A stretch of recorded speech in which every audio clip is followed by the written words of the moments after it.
Gold jacket, green jacket, who gives you?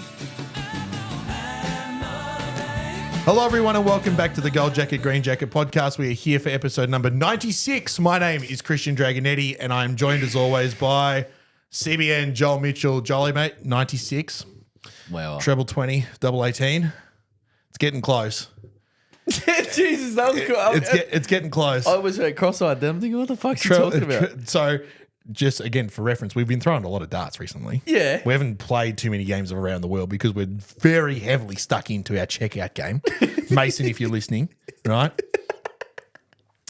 We're very heavily getting stuck into the checkout game. Yeah. I'm up to like 150. That's 151. crazy. I think I'm on 100. Yeah. But I mean, you're only doing it when you're here. Of course. I've got access to the board 24/7 should I need it. Shocker. It's hard. Yeah. Yeah. It's almost harder than golf. Apples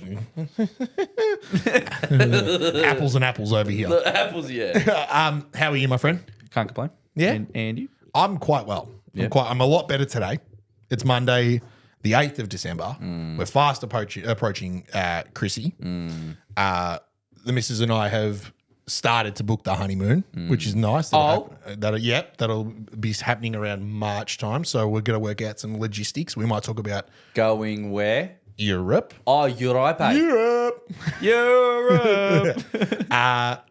We'll figure that. It'll be in March, sort of mid-March, early April time. Mint. We'll discuss some logistics and about how this may be affected as a result. We'll probably do that. Just give an insight towards the end of the episode. But yeah, things are good, man. And then obviously following you around today on the app was highly beneficial. You might have seen a little bit of activity on the stories. I'll go into depth of it. We'll go into depth about that, but the news is fantastic, and it's something that we've been waiting for a little while now. And for the first time in a long time, I feel like we can speak very positively about your exploits about qualifiers. Correct. Specifically. Correct. Yes. So we'll cross those bridges when we come to them. But for now, everything else is good with you. Can't complain, mate. Absolutely. We're getting there. We are getting there. Absolutely. It's the end of the year. It's supposed to be a joyful time of year. And it is. We've just spent the last 15 and a half minutes talking about how these beers are tasting too good and we need to have a sesh on a rooftop somewhere. We will end up on the news. In some way. If that was to happen, if that got out of hand. Yeah. Which it would. Two idiots. Knowing us. Two idiots drove their MGI through the Northeast Link Tunnel. We Why does that sound awesome? See, our IQ combined, we could count on all five of our hands. That's before a beer. And damn it, yeah, that's a good one. I'll pay that. Fuck. It's at this point that I wish I had the Seinfeld theme.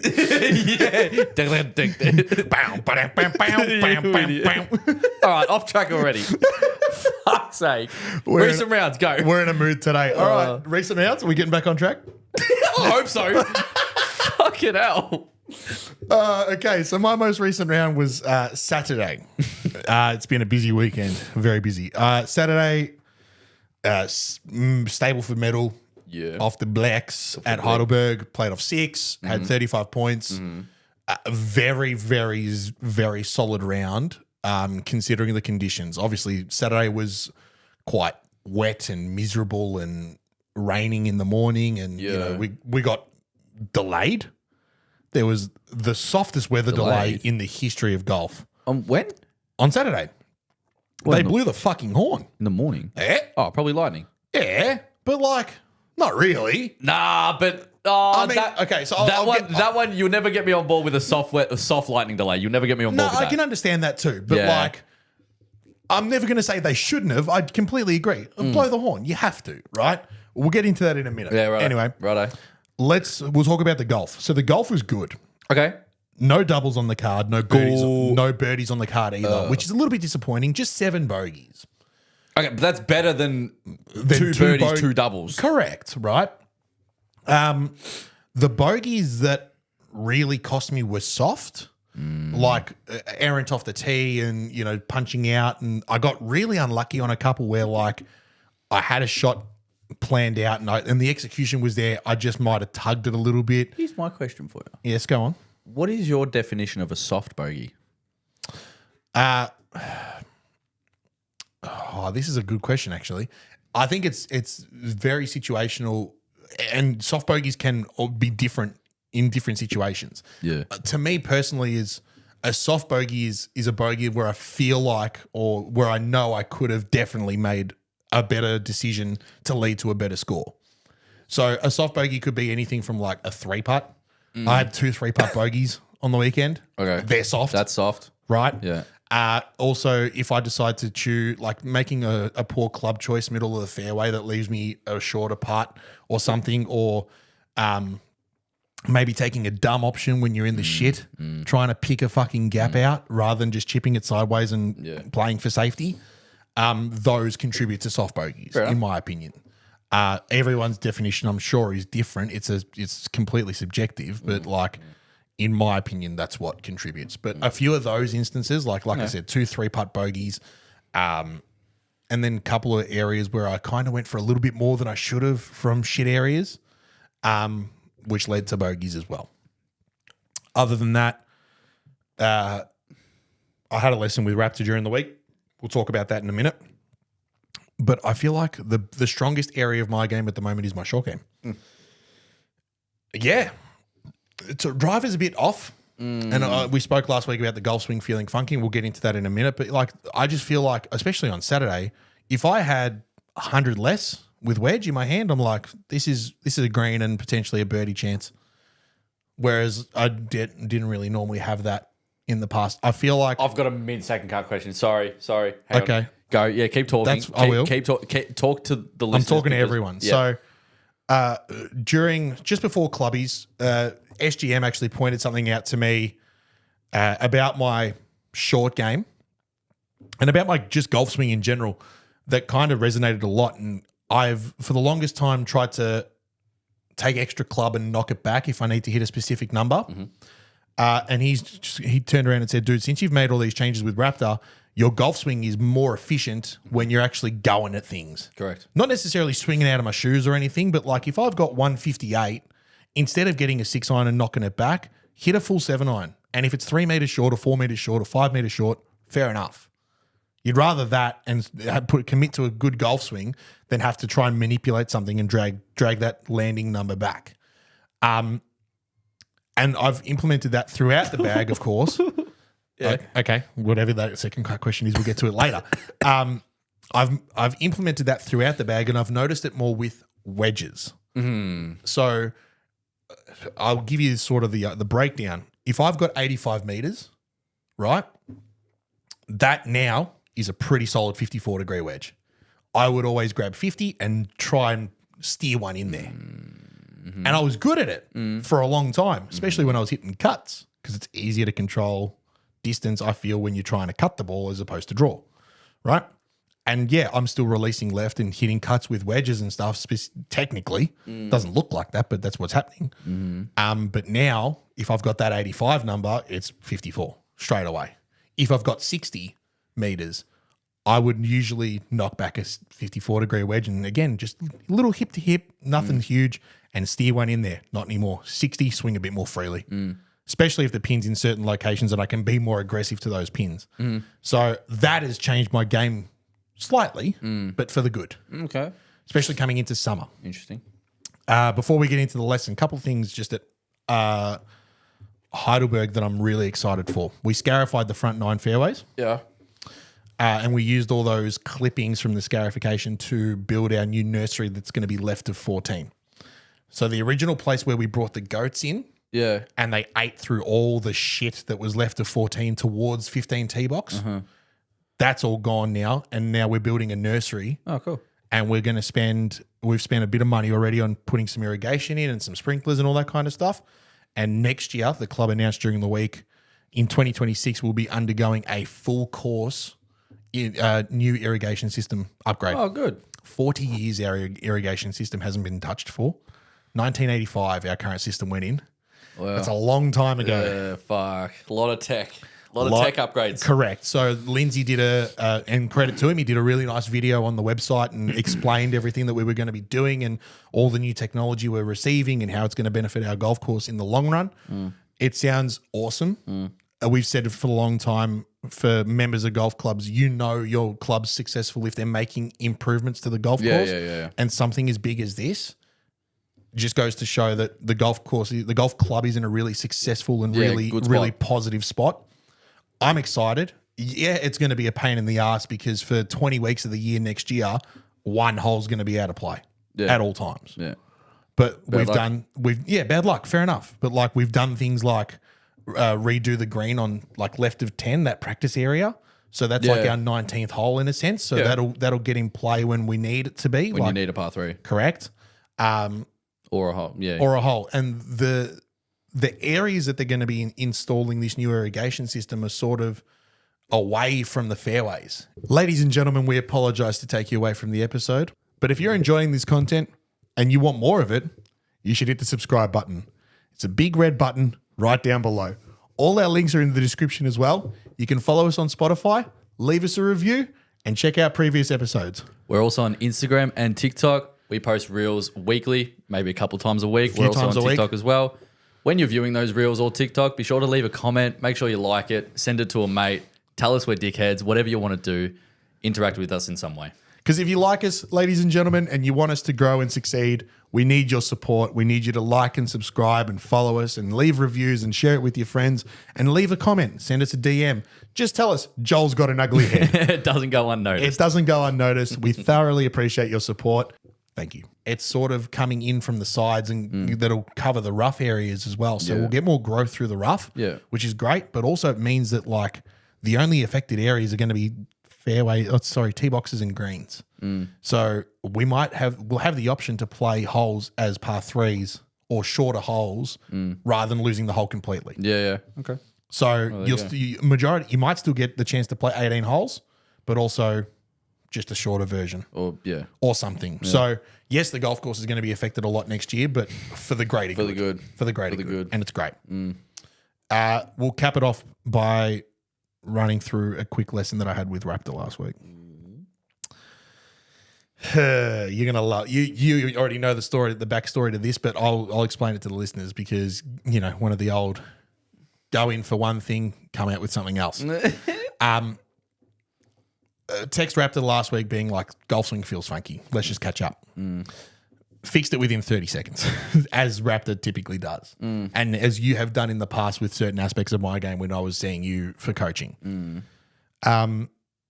Felt as though I was getting a little bit stuck. We fixed things a little bit, started to adjust the path a little bit, and then change the face at impact. It's all face control. My golf swing's all face control. The issues that I've got at the moment are all face control. And then he finally turns around and says, I think we can safely say that you hit draws. And I'm like, okay, good, because that's what it feels like. Because at the end of our sessions that we had a couple of months ago, he got me exiting left to try and see that ball turn left to right and fade. I can't do it. The way my body works and moves with the golf swing now, it's so unnatural to me at the moment that if you just give me a club and say swing that, I'm going to produce a 3-degree club path in to out or 2.5 in to out, regardless of what you give me. So you turn around and go, I think we just run with this and we accept that if you hit blocks, that's the new miss. Yeah. The new miss is a block. And I'm like, fantastic. This is great. So moving into Saturday, I saw the thing block, like driver especially. It tends to happen with the longer clubs. And I'm thinking, cool, that's fine. Yeah, that's what we want to see. Work with, yeah. Last week, I turned around and go, the fuck's going on? I'm stressing out.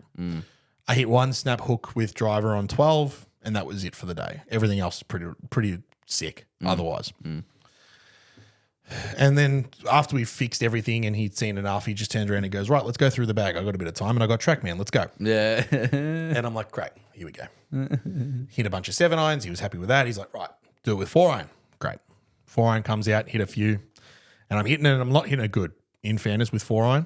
And he just looks at me and goes, Your rap. I don't like this. And I'm like, okay, well, fair enough. He's like, grab 5-iron. I just want to see something. Grab 5-iron, hit it considerably better, and end up producing very similar results to my 4-iron. And he shows me on the iPad and he goes, you got 2 clubs doing the same thing. To which I was like, okay, interesting. And he goes, what are we going to do about this? And I showed him that I'd actually been looking at changing my 4-iron to a slightly bigger head. So I currently have Mizuno JPX 923 Tour irons. They don't make JPX in tours anymore. It's now the S3s, which I heard that Daniel Rim might have gotten fitted into recently. He did actually, yeah. Which is very surprising to me. Anyway, that's a conversation for another day. So the S3s have come out and replaced the Tours, but they still make forged and they still make hot metals, which is like almost like the P770s or the T200s and the T350s or whatever they are, right? The mid-player iron and then the game improvers. And I was looking at getting a forged iron, so the sort of T200 equivalent in a 4-iron with a steel shaft. It was available on Golfbox, $295, whatever it was. Buy it, try it, see how it goes. And I showed Raptor that and he's like, yeah. He's like, that could work. He's like, it's a big gamble. Yeah. And I'm like, fair enough. And he's like, all right, give me 5 minutes. Runs inside to the pro shop, brings out 5 or 6 clubs, and he's like, let's try these. And it was an assortment of, there was a ping something or other in there that was shit and I didn't like. And then we moved into Titleist and there was U505s in 3-irons and 4-iron variants. There was the T250Us and all this kind of stuff. And I'm looking at it and a couple of T200s as well. And I'm like, okay, this, I don't mind it. Hands me the T250U in a 4-iron and it was just in a stock hazardous with a stiff shaft in it. Fuck me, this is a piss missile. It's good, isn't it? It's really good. Why the fuck do you think I got one? Hold on. I, for the longest time, have been a staunch Titleist irons denier. I don't like the way they feel. Yeah. Old generations of Titleist irons, the original T100s when they came out, even your T100s that you've got in the bag, I don't like how the face feels. It's too clunky, and that's why I like Mizuno's, because it doesn't feel like you hit the golf ball. You don't feel it. If you hit it one out of the screws, it feels like you hit it with a pillow. That's weird. I'm the opposite. I love feeling the golf ball. That's why I like a firmer ball, and that's why I play wedges the way I do. Is because I love feeling the ball. And maybe that's changed for me over the last little while because I've played Mizuno for so long that a good strike you don't feel. Yeah, so that makes me feel uncomfortable. It doesn't necessarily. I know what I can expect out of a good strike, but then also I know when I hit it out of the toe because it feels a little bit clunky and it kind of feels similar to how. So a good strike in a T100 to me feels like I've hit one out of the toe in my irons. That's wild. Yeah, that is wild. But that's just how it feels. Yeah. And this T250U that I tried, the 4-iron, is the best feeling Titleist iron I've ever hit. I loved it. I fucking loved it. Yeah, good. And so I ordered one. Of course you did. I fucking ordered one. Raptor's obviously, done his business and put an order in for me, and I'm expecting it hopefully before Christmas. I got an ETA of He's done all of the above. Done all of the above, and I'm expecting it hopefully in a week or two's time. Something like that. If they have it sitting there, you'll see it by the end of the week. Yeah. If not, it's not a very complex order. It's the same shaft that I demoed, but in a 6.5. It's a half an inch over and half a degree flat. It's a pretty standard build. Like it's not. Yeah. It's not terribly complex. They won't be waiting on shafts. Hopefully not. It's going to be an inch over. That's the only thing. Yeah, or half inch over, right? So it's like I haven't ordered a DI shaft that they got to wait for or fucking a grip. I'm ordering it ungripped because I bought grips the other week, and I'm like, I'll put the fucking grip on. Raptor can put the grip on when I pick it up. Like I said, you never know. There's sometimes there's the most basic stock orders that take longer. You just never know. If they have it sitting there, bang. He got an update the other day and it did say 2 to 3 weeks. Yeah, there you go. Yeah. So I'll allow for it, and I'm not in a hurry.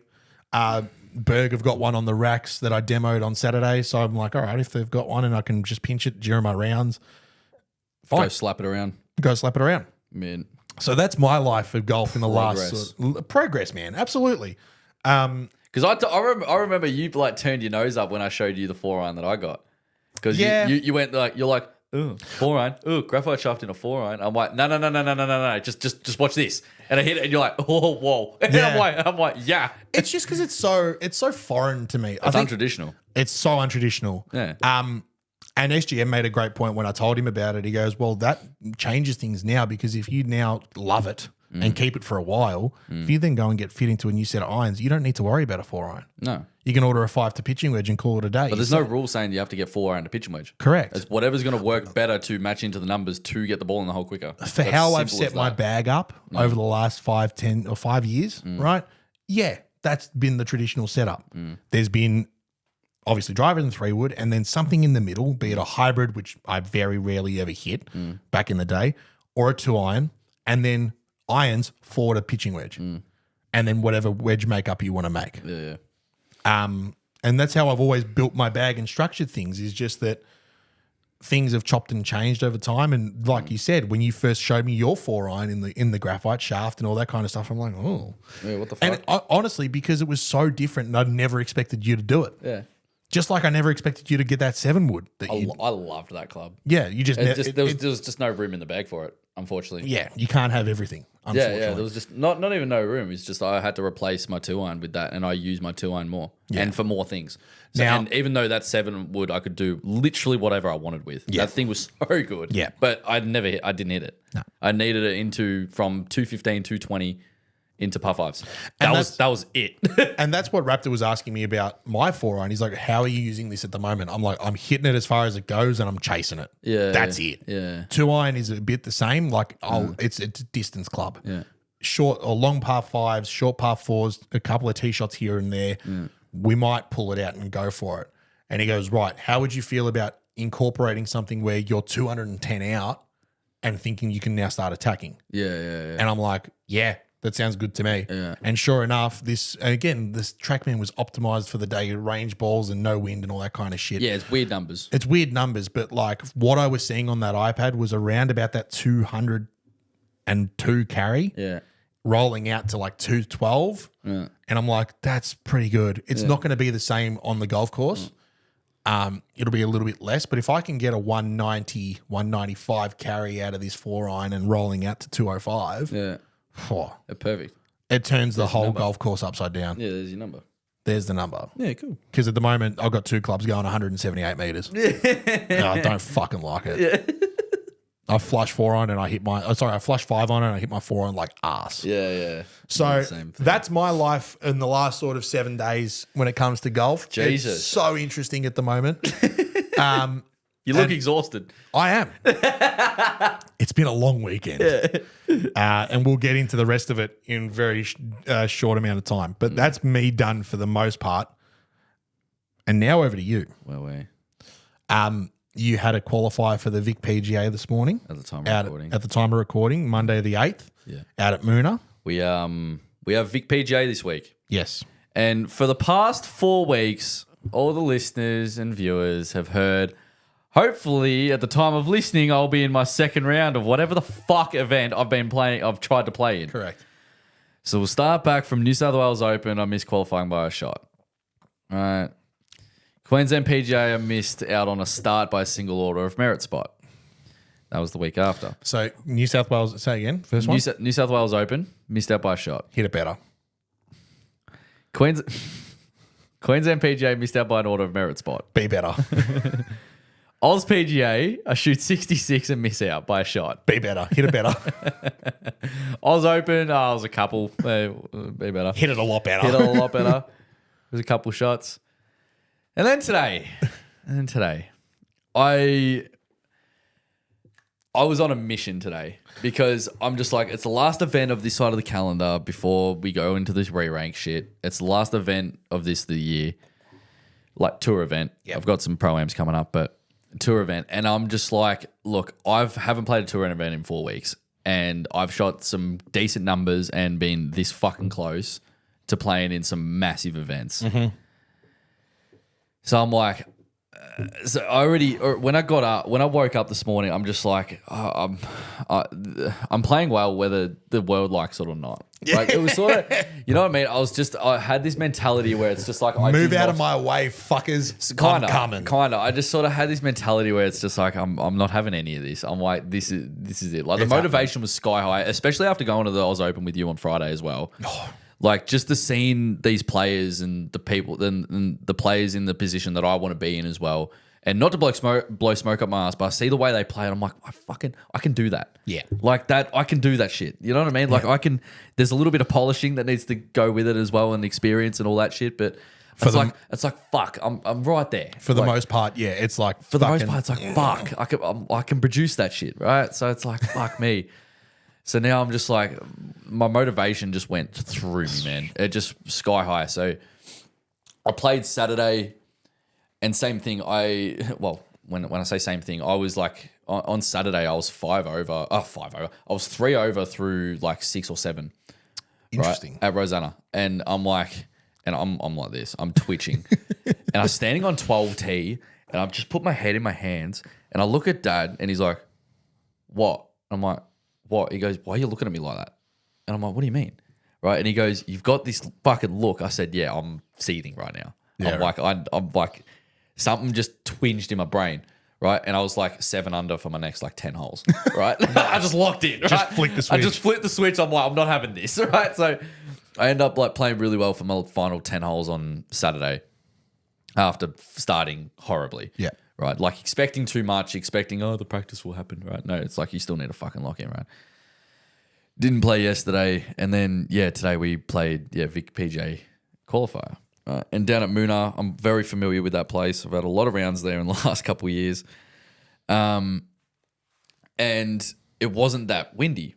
Anyway, we get onto the range and I'm hitting it like a like not like but we'll beep it. I didn't. You're hitting it like you. Yeah. The actual result of it was actually okay, but it felt terrible. I'm like, I don't like how this feels. I'm like, this feels weird. I'm like, all right, just find one shape and then just like hold on to the feeling, right? And Dad goes, oh, you're hitting it good. I'm like, what the fuck? Like, it didn't feel good, but the result was okay. So I'm like, all right, let's work with it. Rolled a few putts, get onto the first and hit like this big, high, weird, like draw with 3-wood. Right? I'm like, that was a weird shape as well. I'm like, but at least it wasn't like sky right and stuck. I'm like, that's a good sign. Anyway, hit wedge to like 9 feet and roll it in for birdie. So I'm like, I started with birdie. So I'm like, cool, that's a settler. I'm like, that's real nice. And then I put myself into a bit of strife on 3 with like a weird shot. I ended up making par and then I birdied 4 as well. So I was like 2 under through 4. And I'm like, perfect. And I started just riding the wave a little bit. Dog was going well, rolling it pretty good. Irons were starting to feel better, even though I was hitting it like a dickhead on the range. Mm-hmm. Anyway, the mentality was so good today. Like the motivation was high. I was locked in. I was so focused and just had like a goal. Yep. Like it was sort of like I wasn't accepting playing poorly or I wasn't accepting not producing a result that I wanted. Like it just wasn't like in my head. I'm like, this is just not happening. Like I'm playing well today. And like I said, anyway, so it was just a matter of focus and motivation and just a bit of drive. And which I've had for the past 4 weeks in qualifiers. Don't get me wrong. I've locked in for a lot of them. And it just hasn't come through. Just missed out by literally that. Yeah. For the last 4 weeks. Right. So, and then today, I don't want to undermine some of the quality of golf of these guys out there, but it was slightly weaker field than we've seen in the past 2 weeks, of course, for Aussie Opens and Oz PGA. So it was a weaker field. So I'm just like, come on. If you're going to do it, it's today. Yeah. Right. Anyway. Long story short, I shot 3 under at Moona on the open course. It was just real stable. Like nothing outside sort of 10 feet dropped. Yeah. But it didn't really need to because it was just fairways and greens. I was just hitting it really solid. Rolled in the putts I needed to, just those sort of, 4 to 8 footers occasionally that I needed to roll in. That ended up winning the qualifier. Yeah. Which was awesome. So that the 3 under was the best in, which was awesome. And there was a couple 2s and a few guys at 1 as well. And I think there was end up a playoff for 1 spot or something like that.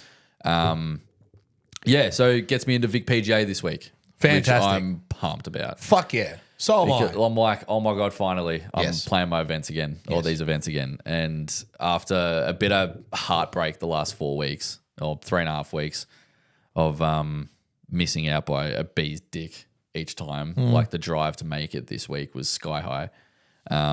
Played like I said, played really good. Like played very, very good today. Okay. If I'm not even going to say if the putter was hotter, but if like a couple of those 12, 15 footers dropped, like 1 or 2 of them, like 3 turns into 5 and 5 out there, or 3 in between 3 and 5 under out there on Moona Open is really good because that place is fucking hard, man. Oh, yeah. So it's long. They've lengthened it again a little bit. There was a couple holes that were longer than I've usually seen it. And I'm like, well, okay, this is a different hole than I've seen it before.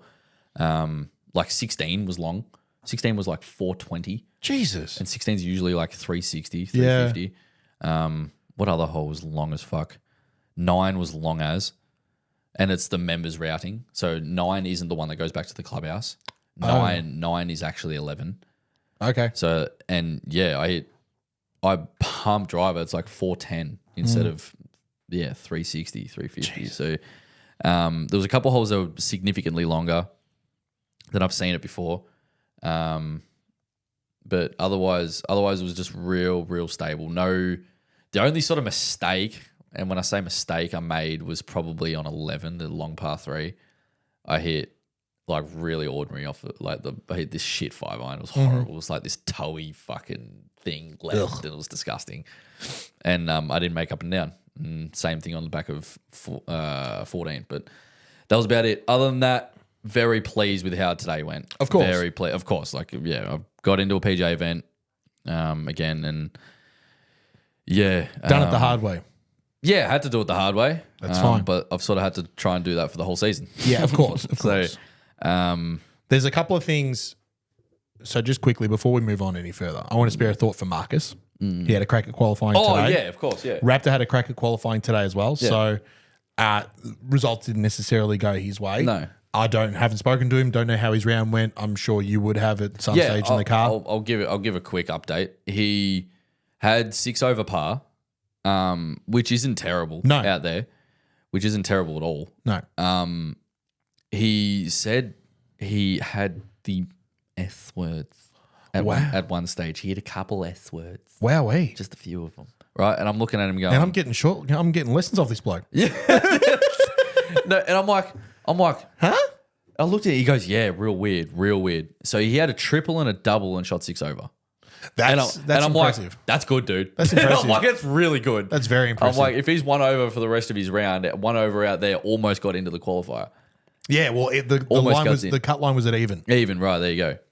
And I'm like, oh, okay, you played well then, apart from a couple wayward shots. He goes, yeah, I hit it pretty good. I'm like, that's good. Yeah. Like, what are you talking? Like, anyway, so he wasn't bummed out or anything like that. He was excited for the qualifier, just to have a crack and see how it goes, and you know, play in an event that could mean something, and it did, and you know, he went out and played well, but obviously those couple big numbers, like. But other than that, like he wasn't disappointed at all. We were sort of just happy to be out there and happy to produce a result, and it wasn't. And yeah, that's. I was thinking of him today as well, because having spoken to him on Tuesday at my lesson, he was very excited for today. He was pumped, yeah. He was super excited, and again, like you said, just to get out there, he hasn't done it for a long time, and spent so much time focusing on his coaching and whatnot, which is great. That's what he's going to do for however long he wants to do it. Yeah. But I think there's a slight bit of Raptor that still misses playing. That's why he's made such an effort to go out to PK most Mondays and play there. He just has that drive of like wanting to improve on whatever he's doing. Yeah. So it's not about he wants to now go and play. That's not about that. But he refuses to not practice and still produce a high standard of golf, whether he's playing with clients or whatever it may be, or go out and play Saturday rounds. Like, he doesn't want to not still produce decent quality golf, and that's just the way he's built, right? And I can't imagine myself being any different if I was in his position as well. I couldn't imagine it just going, all right, I'm coaching and I put the clubs away and don't see him for 8 months because I want to coach. Like, do you think that? And again, this is spitballing, and we're trying to dive into Raptor's head, which good luck. Good, yeah, fucking no chance with that. Do you think there's an element of him turning around going, well, I'm coaching all these people, I want them to at least say that their coach can play golf? Oh, absolutely. There'd be an element to that for sure. Yeah. For sure. That they're like, oh, I can coach this bloke and he can play. Yeah. Like, okay. You know what I mean? Like, you see some guys, and that the thing is with coaching, if you have a client and you're explaining something to them and they go, show me, you got to be able to. Of course. You know what I mean? To an extent. Yeah. Like, and generally for a coach, they're coaching someone that is off less of a not as high of standard as them. Yep. So generally you're going to be able to produce something relative to what you're trying to teach them. So especially with Raptor, when he's doing chipping and stuff, or pitching and stuff like that, he's able to show these people sort of what he's trying to tell them, basically, or even these full swings. He can move it any way he wants. Yeah. So he's able to produce that. That's generally what the coach is there for, is being able to go, okay, I'm telling you to do this. I'll show you as well so you can see it works, and then let's incorporate that into you. The last thing I'd imagine he wants is someone turning around going, I'm listening to you. Yeah, and you've just done that. Yeah. It's exactly like, I mean, I made a gag of it a minute ago when you said he had the S words. I'm like, fuck, I'm getting lessons from this bloke. Nah, but I made a gag of it. I trust Raptor with a lot. Absolutely. Right? And I have so much faith. So have you, right? I trust you know, we all trust him. Like, And we've put so much faith in him and like, yeah, okay, I know that him having a couple of S words on the golf course means fucking nothing. But then you separate it from he's teaching you something that he doesn't actually do himself. Yeah. That's why that's a good coach separating someone that's just that's just spreading wisdom into someone else. Like he's teaching you something that he doesn't do. Because it's relative to you. So the way me and him work on short game and pitching and stuff like that is purely set up for how I work the ball and how I use a wedge. Oh, of course. But that's me, and Raptor said it before. Me and him see the polar opposite golf shots when we pitch or chip. Yeah. I see low, he sees high straight away. So now that and if we're doing a bit of work, he knows that. So we're trying to incorporate a way to meet in the middle. No. Make it purely so it's I see low. Okay. He doesn't try and incorporate anything that has to do with the way he plays short game. Yeah, right. Unless it's necessary. And I can back you up on that statement as well because I'm almost the same as Raptor. I see safety in the air. Yeah. He likes to open the face up and flick that thing to the fucking moon. And I tend to see safety in height as well. Because for the longest time, I didn't know how to put spin on a golf ball and, hit wedges with an attacking purpose and whatnot. So the option was put it high, make the angle of descent steep, right? And it won't go very far. Yeah. You know what I mean? After it drops. So I'm total opposite. Yeah. Total and you can't opposite. putt from off the green. I can't. Dude, that is, oh my God. Today it happened. Oh, right. Fuck. Right. Oh my God. So, look, I pride myself in having a lot of control over a golf ball. Just not with putter off the green. Right. But for some reason, and I feel like I'm a reasonably good putter, right? I have control with a flat stick, right? Yep. But for some reason, when I'm off the putting surface, I don't know if it's a routine. I don't know. I have zero feel with how hard to hit the ball. I have no idea. I don't know what it is. I've practiced it before. That's the fuck thing. And there was one day we're out at Eastern and Luke goes, "I'll feel this," and it actually worked. So I'm like, "Oh, of course, okay, I'll feel that. I'll just feel like hit it up on it and tumbling it out or whatever it may be." And it worked once, and I hit it to this from 60 feet. I'm like, "Oh, great," right? I'm like, "Oh, okay, now that works." And then I'd try it, and I just can't do it. Yeah. At Woodlands, I made bogey on the back of 5 from putting off the green. It's the easiest little putt. I just get it up on top of this hill and it dribbles down, and I hit it 12 feet. Yeah. I would hit 10 wedge shots, 10 out of 10 little chip shots closer than that putt every time, right? Anyway, but I hit it onto like the fringy area of 16 today on Moonar Open, and the pin was far right. And actually, my wedge shot went further than I sort of expected. I was on the back fringe, and you don't chip that. You just don't chip it because it's unnecessary. You just get it dribbling down with the putt. It like sort of just dribbles over the fringe. And the second it gets onto the green, it'll speed up a little bit and just dribble, right? So I'm like, I barely need to hit this, right? And I knew that, right? But I've hit it 6 feet past.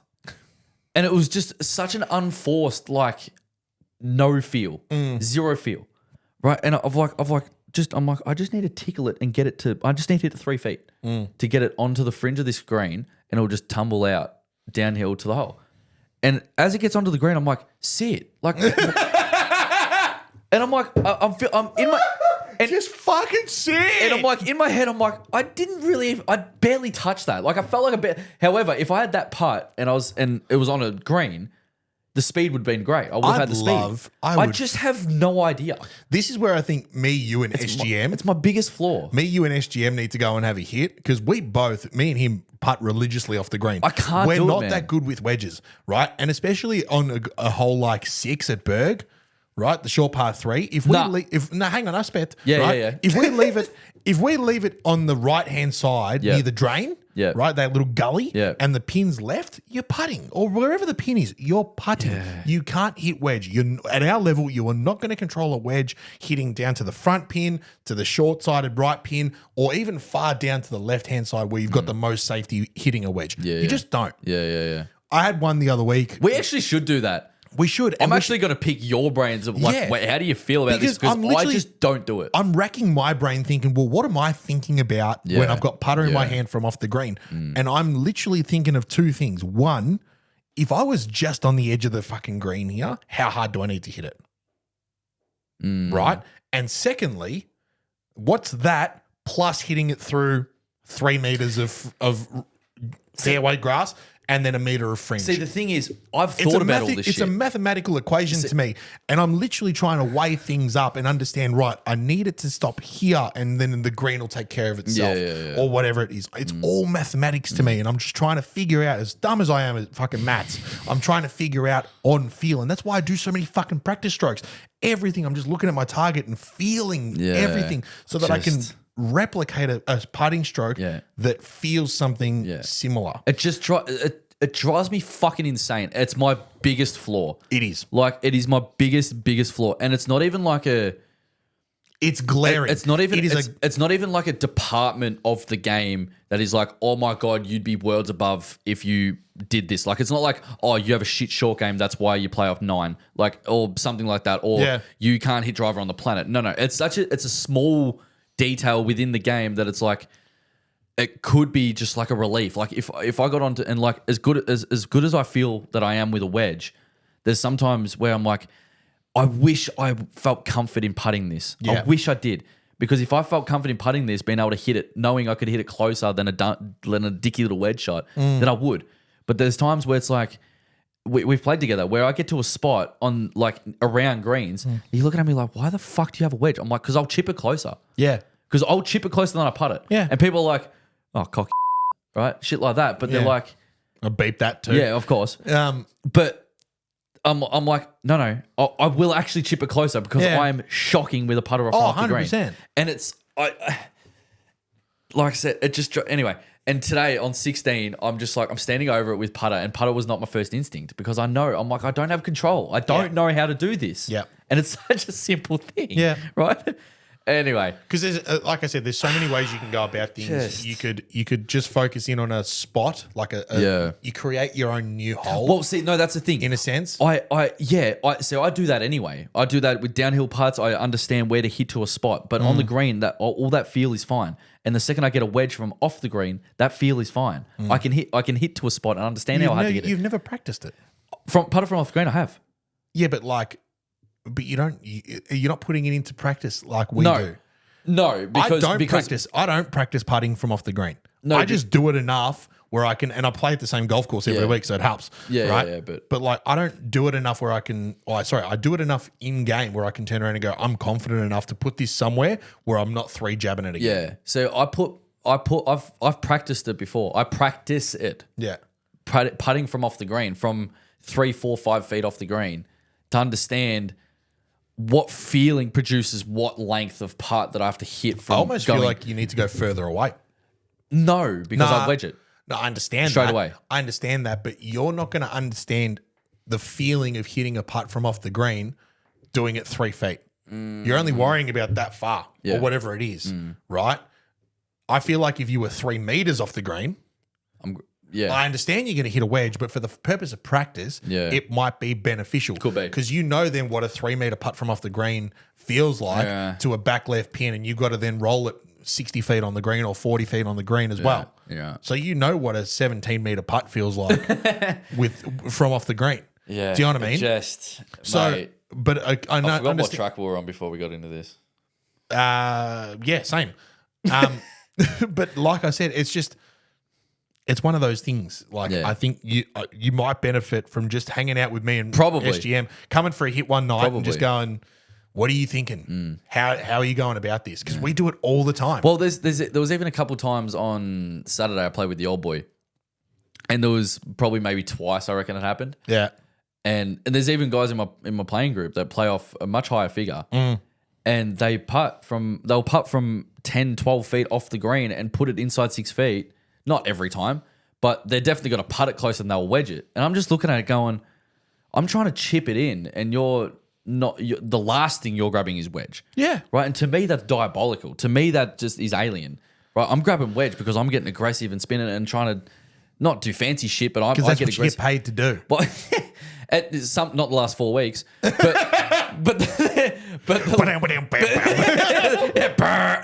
right. But like, I'm going to do it. I'm going to get the Seinfeld theme on this. I just don't see that shot. And putting from off the green is like to me, the way I see putting from off the green is like a last resort / zero confidence in aggression. But that's just how I see it. Yeah. Like, yeah, I don't. Yeah. Anyway, It is a very weird one because it is so alien to how you attack the golf course currently. Yeah, correct. But it's also, and like you just said, it's not going to be one of those things that you turn around and go, I'm going to gain 10 shots doing this. No. You're just going to save one per month. And that's all it needs to be. That's what it could be. That's all it needs to be, though. Yeah. At your level, you're trying to turn 5s into 4s, 4s into 3s. And the difference between that and you, and the difference between you doing that and not at the moment is literally putting from off the green. Yeah. So, and your approach and your mindset towards it at the moment is, fuck, this is trouble. Down in the dumps. This is trouble. It is rock bottom. Dude, the only 2 times I've putted from off the green and lost a shot / I've chosen wedge instead of putting it and lost a shot is like once in the last probably 3 weeks. Right. Where me choosing to putt, the discomfort from either end or choosing to putt has dropped a shot. And that was just at Woodlands on the back of one of the greens. And admittedly, if I was caddying for someone and they grabbed wedge, I'll slap their fucking hand going, no. Yeah. It's not a wedge. No. But in my head, I'm like, I'm going to chip this closer. Yeah. Whether it goes to 10 feet, I'm going to putt it to 12. Because you're seeing putter off the green like I'm seeing a little short-sighted chip into the grain. Yeah. It's danger, right? Yeah. So because you have no feel. There's no feel. There's no feel. I don't understanding. understand how to fucking hit it. And it annoys the shit out of me because it's so simple. And I think that because it's so alien to you and you don't understand how to do it. And that's ultimately what it is. You just don't understand how to do it. Yeah. Right? I think your goal of and your expectation of results is too narrow. Yeah. I think you need to kind of extrapolate, like you need to extrapolate it a little bit. You're still thinking with putter from off the green, as uncomfortable as that feels, you're still thinking this needs to miss to a foot. Like this needs to go close, like very close. I need to tap the next one in to be happy, right? I'm thinking, and I'm not sure what other players are thinking, but certainly myself, I'm thinking, right, miss this to something makeable. Like, because if it holds it, great. Yeah. It very rarely does. 1 in a million, right? Because we're not that good. But like, I'm also thinking, can I miss this to 2 feet? Can I miss this to a tap in? Yeah. But see, I'm already confident that I'm going to do that with a wedge anyway. Yeah, that's fine. But I think I'm going to put it inside a smaller circle with wedge than I am with a putter. But sometimes that's unnecessary. Exactly, it is. Sometimes it's not called for. Sometimes you can't do that. But I'm going to, exactly. So when I do take putter in instances where I can't take wedge, sometimes I can't do it. That's fine, but your circle doesn't need to be 2 feet. Sometimes it needs to be 3. Yeah, well, sometimes it needs to be 10 because I'm completely fucked. And that's fine. But and I'm you need to be okay with that. still going to hit wedge closer. In the circumstance, I'm still going to hit it closer. I think that for the next few weeks, especially because we're not playing a lot of competitive golf aside from the Vic PJ and a couple of pro-ams. I think even in your fucking pro-ams, do it anyway. Yeah. If you're presented with an opportunity where you can putt, fucking putt. I'm going to try it, yeah. You just need to do it. Yeah. Put the fucking scorecard aside. I don't get presented with the situation where it's like there is no other circumstance but to putt this. Yeah. Ever. I rarely ever get put in a circumstance where I need to. I think definitely now with your like club rounds, like at Rosanna with your old man, as soon as you turn around and say, I could wedge this closer, pull putter. Yeah. You have to. Yeah. Just have to teach yourself. In a dicky little spot. You have to teach yourself. Yeah. Just annoys the fuck out of me. No, not the result wise, because if I think I should be putting this, but I'm going to chip it closer anyway and generally do, then I'm like, it's fine. But it's the fact that I can't do something that's not like hitting hard hooks or whatever it may be. It's not like a hard skill to learn. It's fucking putting from off the green. Every fucker does it. Yeah. Right? It's something that I can't do that annoys the shit out of me because I see people do it and it looks so simple. Yeah. It's like, oh, you just putt it up. And you just hit it hard enough to get it around the fucking vicinity. And I'm like, and I can't do it. I can't fucking do it. I just don't have the feel. And I have so much feel. I'm a field player and I don't have that feel. And it drives me fucking insane. It drives me fucking insane, dude. Because I dropped a shot at Woodlands. Anyway, are you okay? Yeah. Now, so we went to the Australian Open on Friday. we did the What an event that was. Did I finish my round on today? Yeah, you had 3 under. You qualified. You won the qualifier. Vic PGA. Got Vic PGA. We spoke about Raptor. Driver's good. Driver's good. Driver's real good. Everything else was great. It was just a very, very strong mental day. And it's correct. One last thing I'll mention about this is we mentioned a little while ago when talking about changes to the golf swing and just waiting for good results to happen. You made a great comment about understanding, yes, when to wait for good results to happen, but also when to pull the trigger and make it happen. I think today's a prime example of you making it happen. It was a massive force. Not massive force, but I'm standing on the range going, I feel terrible right now. Not terrible, but I'm just like, I'd hit a shot going, no.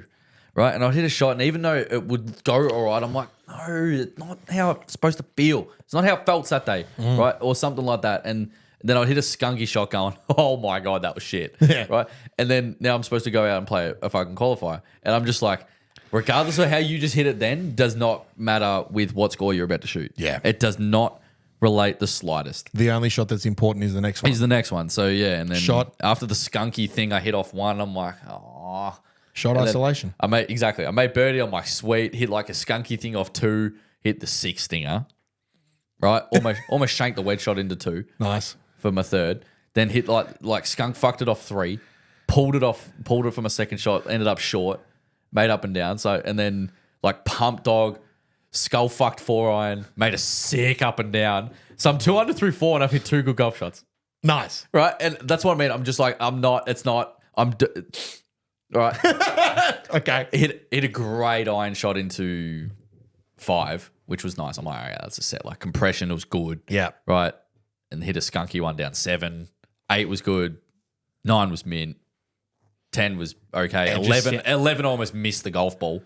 But like, it was just it was a classic representation today of the work that I put in / a really good mental state of the average that when I put on an average swing, it worked out really well. Okay. Because it was just my bad was really good. Yeah. If the bad showed up, there was a lot more good than bad today. Of course, it had to be, especially around a golf course like that and in a qualifier. So there was a lot more good than bad. A lot more good than bad. But when the bad showed up, it was like, oh, it's still all right. Yeah, we can manage that. We can manage that as bad as it felt sometimes. Yes. So, no, very, very pleased with today. Very pleased with today. It was motivating. It was, like I said, it was just yes. Well, that was the one. We're happy for you. Yeah. And now I've got to make it worth it. That's it. For the week. Just be there on the weekend. That's it. And that's all you can ask for. Then we're on. And then anyway. And so the other half of this episode, we're going to try and wrap through it pretty quickly, is that we went to the Australian Open on Friday. Yeah, we did. It was fucking sick. Yeah, we did. I had all intentions of going Sunday as well, but standing in that 19th hole area waiting for food on Friday, and I just saw a swarm of what felt like another 100,000 people come through the gates just to watch one little Northern Irish bloke hit a golf ball. I was like, oh, maybe Sunday's not a good idea. It was 35,000 there on Sunday, which was good. Yeah. Following 3 groups. Fucking fantastic, right? It's fantastic for the sport in this country. Good. And it's put the Aussie Open back on the map. Yeah. Rory Bean, he's going to be here next year as well, which is fucking awesome. The event was won by Rasmus Nyegaard Peterson in what legitimately, without having played a playoff hole, that last hole was a playoff. That was one of the silliest up and downs. Like fucking bananas. He's making 7 from there. Like when he hit it there, I'm like, Cam wins. Yeah. Like straight away, I'm like, Cam wins. Especially like, even if Cam 3 putts is there's a playoff at worst. Yeah. And so I'll walk you through it. The 18th hole, I'm in the front room throwing darts with it on the TV. I'm just like, this is a good way to spend the afternoon. I'm Why glued not? to the screen. I'm like this. Yeah. So all 3 players tee off. Siwoo Kim hits first out of the 3, puts his ball in the bunker. Fair enough. Yeah. Right. Rasmus Nyegaard Peterson hits next, puts it on the tongue of the bunker in the absolute Dikembe Magumbis. Right? How many? Right? In short side, no man's land. No man's land. No, I'm not going to say dead because if you actually watch the green, it slopes. He actually was hitting a bit more up the green, if anything. He was still dead. Dead. He was better off hitting it to Chernobyl, right? Very no man's land. Cam Smith then has got all the time in the world to just hit it middle of the green and walk away with the win. Yeah. Right? And just, I don't know if he tugged it. I don't know if he overthought it. I don't know if he torched it a little bit of rush of blood, Rush of blood. That's all I can put that down to because he's hit it half a club too far. Half a club too far and half a club and probably way too far left. No, perfect. Perfect left. You reckon? Perfect left. Perfect left. He had a long way. 20 feet left. 20 feet left of the hole. Perfect spot. Absolutely perfect spot. But he was 50 feet past it. Yeah. So he had, let's call it 55 feet, 50 feet, long way. That from putt the was back, a from long, the back of the green. It was a long putt to negotiate a ridge and Distance wise, he was off. He Yeah. was half a club long. Yeah, like I said, rush of blood, gets into a bit, don't go right. He just seen the last two players go right and they're Yeah. dead. So maybe little manipulation to make it go left, force it left. Great. However, like trajectory wise, I thought was perfect. Okay, Exactly fair where enough. he hit it, I thought was perfect. I just saw him hit it and then I saw where he putted from. I'm like, yeah. that's That's tough. more center of green than you think. Okay, fair but enough. it was way too far. You're Fair right enough. with that. Yeah. To be picky, going be down the 18th of an Australian Open. Fucking sorry. Be better. Sorry.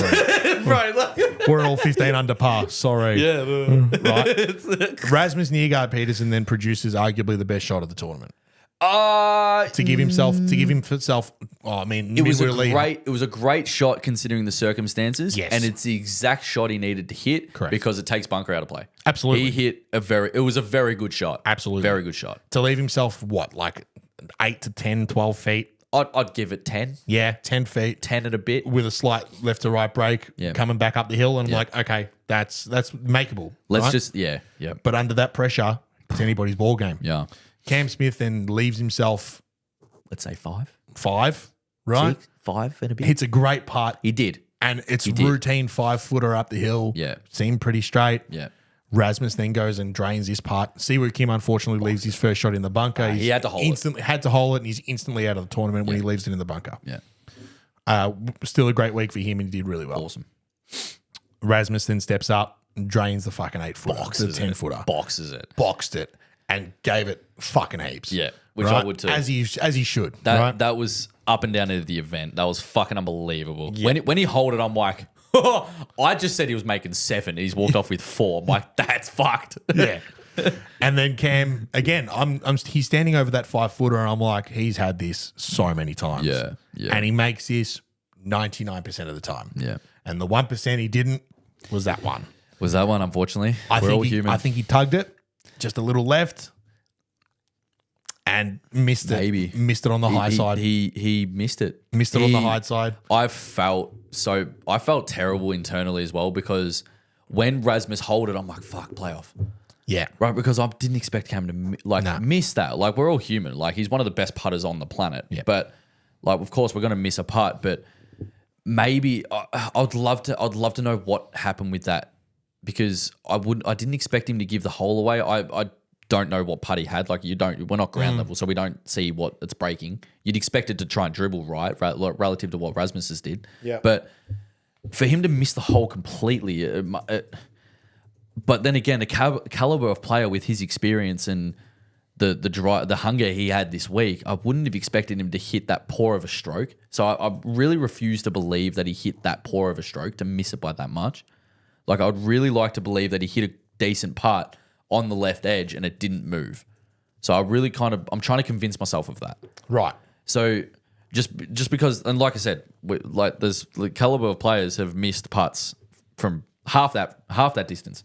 Oh, yeah. Right? From half that distance to win an event or to tie it or something like that. So I'm not doubting the fact that he may have put a bad stroke on it, but I really don't want to believe that. So I'm really hoping it's just like he gave it too much, hit it good on his line, and it didn't move. Yeah. I kind of want to believe that, Yeah. but I don't know. Who knows?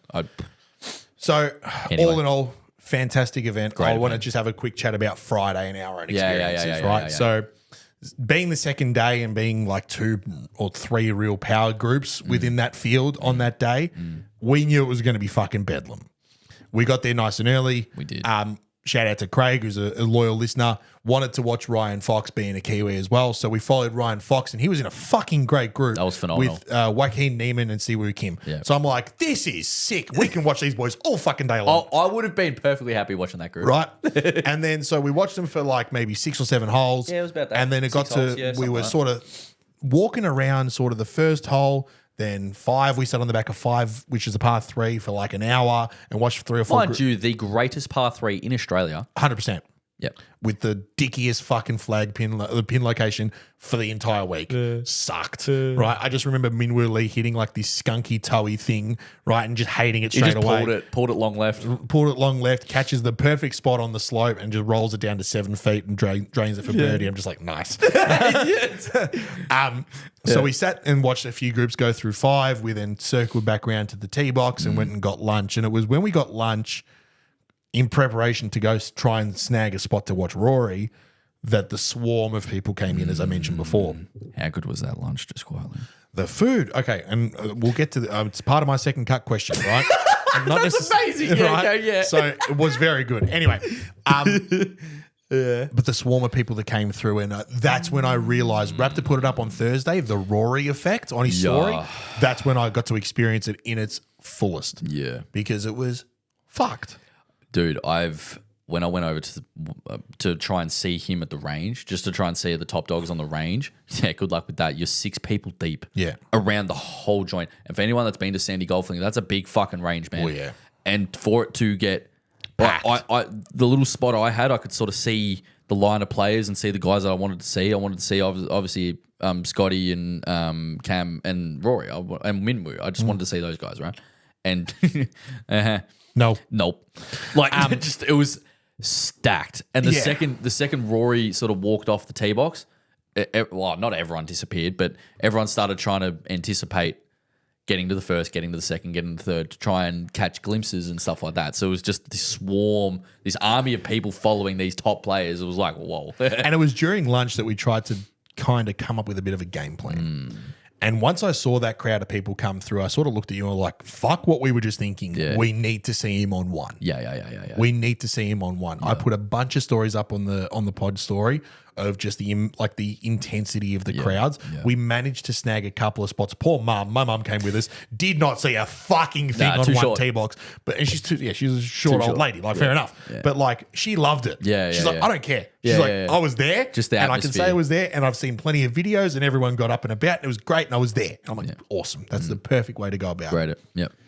But I was like looking through 2 heads trying to like do these ones, like just to see something. Yeah. And like holding my phone as high as I could.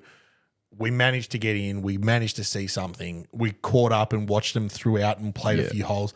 The best one was when they were on like 7 and 8. You've turned around and gone, we're going to 10. We're going to 10, yeah. We're going to 10 tee box. And we walked, and just so people can understand the difference in the fucking popularity of this golf course, in the areas of this golf course, right? The front 9 was packed. Everyone's following Rory and Minwoo and Scotty and Cam Smith and Elvis Smiley and everyone, right? To the point where I had no phone reception. Yeah. Yeah, the phones were struggling. Gone. Yeah. Being a Friday. I was the same. And with the timesheets opening for Berg at 2 o'clock. Panic stations. Especially being the bloke who books the fucking group. Right? Anyway, so I'm messaging the boys, like trying to hold my phone up like this and go, fucking, someone please fucking book in Saturday next week, otherwise we're fucked, right?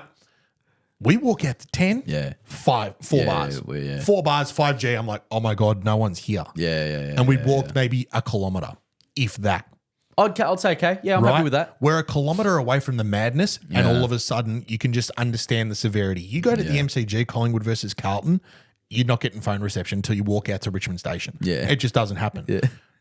And I felt the same way on that golf course. Yeah. It was crazy. We walked straight to 10. We watched a couple of groups hit up 9 because we had a little bit of time. Yeah. Caught up with a couple of the boys from Berg. And the old half-calf boys were there sitting on 12 tee box. Yep. And I'm like, what are you doing here? And they're like, we're committing.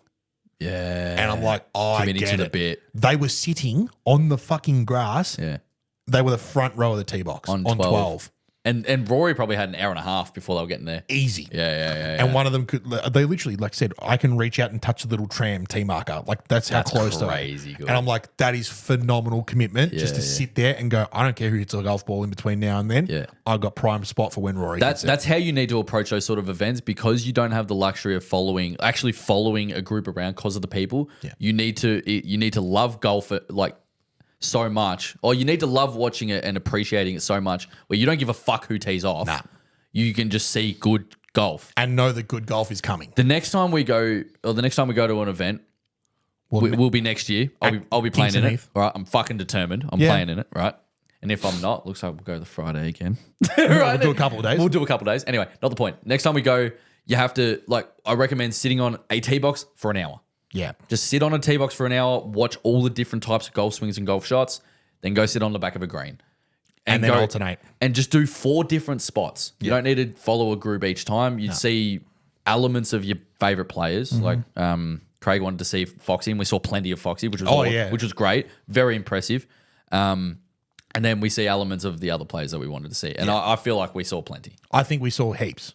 We saw a lot relative to how many fucking people were there. Right. So we got awesome. as close as anybody could get to them on 10. 10 is a tee box that is tucked away in the far back corner of the property. 10 for anyone that knows Royal is 12 West. Right. 12 West. Right. Yeah. And this is where I'm spewing a little bit because the game plan was watch them on 10, go to 11 green, and then 12 tee boxes right there. Yeah. And 90 other thousand people had the same idea. 25 other thousand fucking. But also, we're walking back towards 9. And we see Elvis Smiley hit this amazing chip shot. That was so good. And then we start walking back up 11. Yeah. And all of a sudden there's this rumble and this roar from 10. Yeah. And then literally we're watching Mark Leishman and a couple other players in his group hitting up onto 9 green. Yeah. And 2 blokes are sitting there with their phones out and just going, Minwoo Lee's just hold out for eagle on 10. We're like, Fuck! Because we were just watching him tee off on that tee box 6 minutes ago. I'm taking 10% credit for his hole out because as he walked past, I'm like, hey Min, you're the best brother ever. And he's like, thanks, mate. Right, he goes like that, and then he holds it. I'm like, that was me. Didn't give you any credit in his review video afterwards. Yeah, what the fuck is that? PGA Tour of Oz put up a video of him watching the video, and he's just like, "Yeah, Mum got me sushi before, and so I had a couple of bits of sushi, and I was happy." And no mention of CBN saying he's the best brother ever. You're a dickhead. Anyway, that's all right. We'll be in the final group next year. We'll be fine. That's it. So ultimately, fantastic event. So good. I had so much fun, and I came home thinking because the wife wanted to come on the Sunday and was going to come with me, and I said to her, I was like, I've seen enough golf to be more than satisfied if we don't go because those crowds were fucked. I offered my tickets out to other people, and it was fucked. Yeah, it was 8, 9, 10 deep for the majority of the day on one tee box on Friday. It was 20 deep on Sunday. Yeah, it was stacked, man. It was for those that saw stories, I've got videos as well. If you follow me, you would have seen some of the glimpses. You would have seen the spot I had on one. Oh, it was fucking unreal. We had a couple of great spots. Unbelievable. And the best part about your spot was so you were standing on the gantry behind the tee box, but then there's a couple of steps leading up to the second level of the gantry, and you're standing on one of the steps. I'm like, how's this fucking bloke done it? What the fuck? Dude, you're walking up, and I see you on the phone, and I'm like, Drags, you're not gonna fucking believe it. And he's like, what? I'm like, I'll stick my arm up. And you're like, no fucking way. And I'm just like, yeah. Because at that point, we'd all gotten lunch, and then Mum wanted to go to the gift shop and all that kind of stuff and get some stuff. And you're like, nah, bro, I'm going. And we're like, cool, we'll catch up. Yeah. Didn't know how hard that was going to be. So Craig's 6'3" and struggling to see anything as well. Yeah. And then all of a sudden, I just see where you are. I'm like, there's no way. I've got beers and stuff as well for all of us. And so like, I get to like 4 people across from you. I'm like, SCBN. And you're like, huh? And I'm like, here. And you're like, ah. Oh. Grab my beer off you. And you're just like, I don't know why I answered to CBN. Fuck. I'm like, if I yell out Joel, anyone's going to turn around and be like, yeah. I'm like, no one's going to answer to CBN. The fact it was because, shut up. So, ultimately, though, we're going to wrap this up quickly. A very, very, very fun event. Who were you most impressed by? Joaquin Neiman. Yep, that was exactly my answer as well. We saw a lot of players tee off and a lot of very, very good golf shots. And I was also impressed. Brian Fox, Fox is awesome. He's awesome. He stripes it. He was the second. He's probably the second highest ranked player behind Rory. Yeah. In that field. Yep. Or one of anyway. Yep. He would be top 5 anyway. But you're right. Like obviously seeing Rory hit a golf ball, you're like, wow. Right. You see Adam Scott hit a ball, he's always flushing, and Minwoo stripes it. Like they all hit it amazing. Right? Yeah. They all hit it unbelievable. Jose Ballester pumps it as well. Fuck man, he's got some speed. But yeah, the player that really went, okay, that's different was Joaquin Neiman, man. He hit that dog down one. I'm like, whoa. Yeah. I'm like, that's fucking sick. And I was pumped. Like that hole's 391. He would have had 60 in. Yeah, easy. Like 70 in maybe. I tugged the wedge left, but like he held the birdie putt and he too. hold it. So he held it. But like that was like, whoa. The funny thing about Wacko was he snapped his putter by the time he got to 5. So he teed off on 10 on the Friday. Yeah. And by the time he got round to 5, where we decided to catch the group up again, because we watched them play out 1, tee off on 2, then we went to 5. Yeah. Actually, no, we saw them hit approach shots into 2 as well. Yeah. And then we walked around. We were right there on 2. We were right there. That was sick. And Yeah. all 3 of them were grouped call. within 3 meters of each other. Yeah. And we're right there going, hello. Right? Hi. Yeah. Wacko has gone and fucking snapped his putter or broken his putter somehow. So he gets to 5 and all of a sudden he's got wedge in his hand. Yeah. And you're looking at me going, what's going on here? I'm like, oh, maybe he just likes to hold something that isn't putter. I'm like, maybe he's got sweaty hands and he doesn't want his putter grip fucked up. And next thing you know, he's putting with wedge. I'm like, what the fuck? And then someone's gone, yeah, he snapped it 2 holes ago. I'm like, of course We're like, he did. And apparently he snapped driver too. Oh, did he? Apparently he broke driver too. Wow. So, okay, admittedly, That's a couple of fines, but anyway. a couple of fines, but also didn't have the greatest week. I think by the time we saw him on 5, when he snapped his putter, he was 5 over. Yeah, I think it beat him up a little bit, but he probably expected more out of himself. Considering he won it last year. Well, yeah, but yeah. Right? Yeah. Fair enough. Was it last year? Or the year before. Might have been 2023. He's won it. He in the past. won it, yeah. Either that or the PGA. He's won down here before. Yeah. He's won down He won. because he won it in a playoff. He won at the Aussie. Yeah. He won at the Aussie when In the playoff with the water on the right hand side. Yeah. And he hit this unbelievable shot over the water. I remember that. Neiman was open win. I'm pretty sure it was 2023. Any day now. Yeah. Beautiful. Yeah. Now Sydney. Right. Yeah. Beautiful. Like Neiman defeated Rakuya fucking someone. Fun event. So fun good. day out. So good. Next year's at Kingston Heath. It's going to be even better. Right? Yeah. Apparently the better golf course, according to Rory McIlroy. But anyway, that's beside the point. And he's coming out again. I hated that shit on online. People going, "Oh, he doesn't like Royal Melbourne and he can't appreciate good golf courses." It's like, no. He didn't say Royal Melbourne was bad. He just said it's not the best one. Yeah. He, in his opinion, Yeah. he said, "Sorry, I don't want to make the members think I don't like this place." He goes, "But in my opinion, I like Kingston Heath more." Yeah. Right? And people are like, "He doesn't like Royal." He's like, "No." No. And like, it's just people need to calm the fuck down. Correct. It's going to be very good next year. It was great this year. Great for Aussie golf. Great for Royal Melbourne. Great for the Australian Open. The two. Okay, these are the two negatives in my own experience. Number one, all I wanted, and Mark from Chasing Birdies was texting me about this as well because he went on the Thursday. All we wanted as a duo was a couple of ball markers with the Aussie Open logo on them that I could throw down on when I'm playing golf and go, "Oh, yeah, I was at the Aussie Open." Sold out first day. You know what it should be? You know what should happen? Increase the ticket prices by an extra $20 and you get one at entry. That'd be sick. That'd be fucking sick. Or $15. Or Right. $10 of a logoed ball marker. $35. And I'd fucking pay it. Whatever it may be. Right? You get one at entry. $120 for a 4-day pass. And, everything's overpriced, of course. But sold out of ball markers, which is probably going to be the most popular thing because everyone can buy one. They're affordable, right? Yeah. On the first day, it is out. It is hard to produce 200,000 ball markers. But I get it. But also, how long have you known that the tournament was in? yeah, Right? Yeah. And how long have you known that Rory's coming? Surely you kind of go, let's hike up the production a little bit, boys. Right? Put the foot down.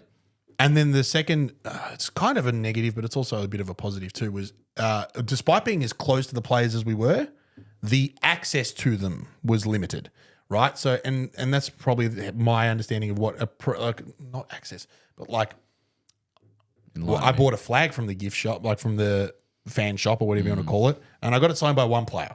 Yeah. A great player, don't get me wrong, and I'm very happy that I got his and only his signature. Kiradek for barn rap, by the way. Correct. That was sick. It's such a niche novelty player to have sign your flag. But also, I was kind of hoping I might have snagged a couple more. Well, if you sit in the exact spot where they get interviews and stuff, you probably would have. There's a fence bit there, but Right? yeah. And we caught Kiradek coming out of the scorers area. Yeah. Which is exactly where you can get Right. him, yeah. So he was literally coming out and I said, "Oh, can you quickly sign this?" He's like, "Absolutely." Signed it. Great. I'm like, and I said to you, if he's the only player that signs it, happy happy days. with that. Happy Yeah, days. yeah. Right? Yeah. But yeah, those the only two negatives. Everything else is good. Yeah, look, that's obviously how you feel. Personal I guess. experience. The access to players, If I was one of those players and anybody's coming the fuck near me, I'm gonna have issues. It's for that reason that access to players is probably the wrong way to frame it. It is. Right? I'm not disappointed the fact that they didn't turn around and go, "Oh, you're Drax. Yeah, here, I'll sign it. I'll sign anything, mate. No worries." You mean opportunity to interact? Correct. We'll go with that. Yeah, that's probably the better way to put it. Yeah. So, well. It's not the biggest. They're out issues. there to play golf. It's not the biggest, and I understood that from the get go. That's why I wasn't pissed off. Yeah. Do you know what I mean? It was just like, it would have been nice to get a couple more signatures. Yeah. Whatever. Yeah. You just have to wait around in that scorers there. Anyway, questions from the second cut, Jolly. Let's get a freaking move on because we've been going for a long time. Man, what was the one thing that impressed you the most about the Australian Open? That impressed me the most. Yeah, was the turnout. Yeah. It was expected. Always knew it was going to be that big. I was actually more impressed by the turnout for the actual field, regardless whether Rory was there or not.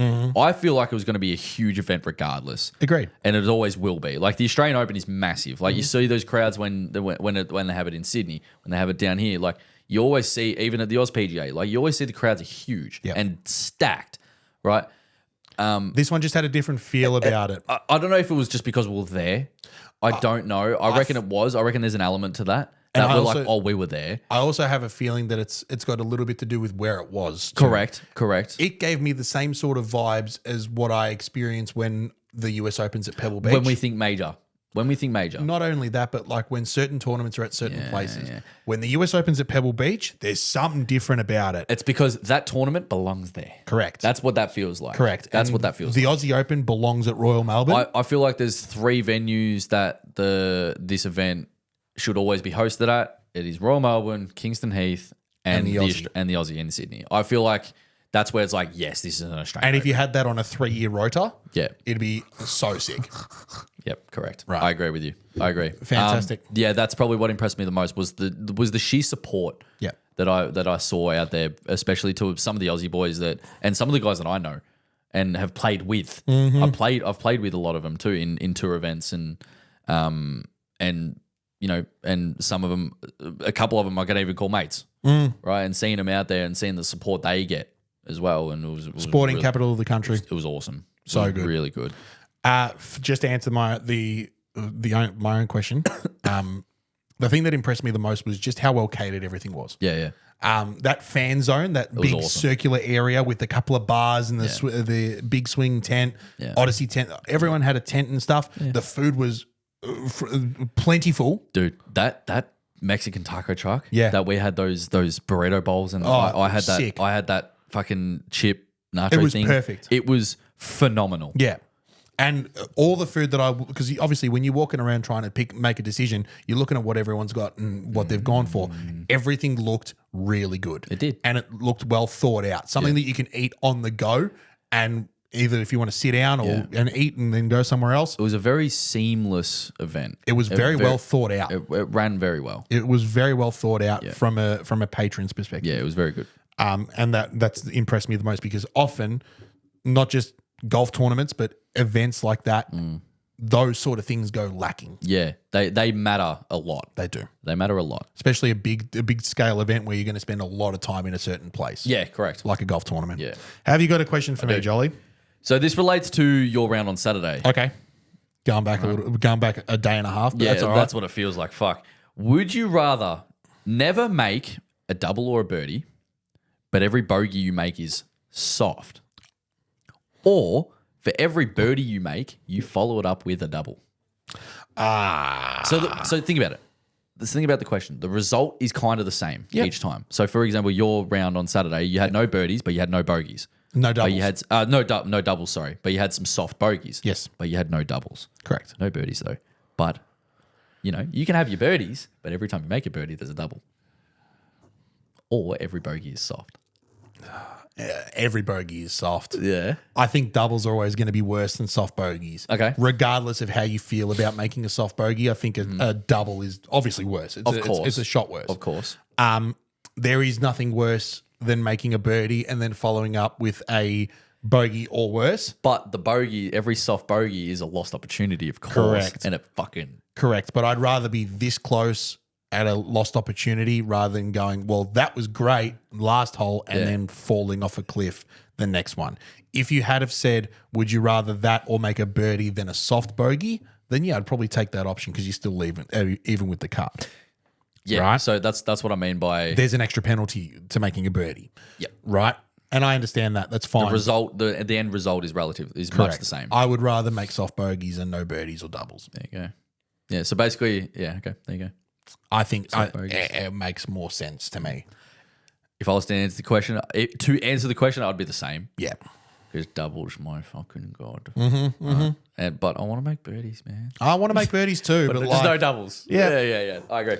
And you can't have it all. Nope. Unfortunately. Nope. And whether you want to or not, that's just the way it goes. Yep. I thought that question was going to be a little better, but oh well. No, it was a great question. Oh, well. I just think it was, considering how, like, the recency bias, I think it was a lot easier to answer. Yeah, pay that. Right? Pay that. If you had asked me that randomly, I would have probably given it some thought and whatever else. But no, just considering, that's empty. Upset now. Dude, mine's been empty for 50 minutes. I know. Quick update on the darts. We're going to go throw a little bit after we get a bite to eat. I think it's like 4-1 to your favour in around the world, and we haven't tried the speed challenge yet, but we've just been doing the checkout game. Yeah. It's getting fucking awesome. It's awesome. It's great fun. And yeah, darts is a lot of fun. I love it all the best. Jolly, let's do it. Thank you for this week. Yeah. Well done today. Thank you. Very proud of you. Thank you. Hopefully at the time of listening, all the listeners can check into your rounds throughout the tournament. Yep, and be above the cut line or better than the cut line. Hopefully. So literally at the time of listening, I will be in my second round of Yay! the Big PGA. Yeah. So hopefully finish the first half of the season off with a bit of a bang. Yes, that'd be nice. A nice little top 10 would be awesome. Let's go make some noise. Absolutely. Ladies and gentlemen, that is probably the best spot to leave it for this week. Be sure to head down into the description, hit the subscribe button, follow us on Spotify, leave us a 5-star review over there. Make sure you like our recent episodes, like our videos on Instagram and TikTok. Make sure you're following us over there as well. Checking into the PGA Australasian Tour app or whatever the hell, PGA of Australia app to follow Jolie's results over the coming weeks. Obviously, a lot of pro-ams and obviously Vic PGA as well. You can tune in and see how he's going live, which would be ideal. Other than that, ladies and gents, hit the golf ball very well. Throw the darts even better. World Championship starts very soon in the darts this week. Does it? It starts this week. Does it? Yes. Does it? Yes. Mid. It's Christmas now. The darts is on. Okay, bye. See you next week. Cheers.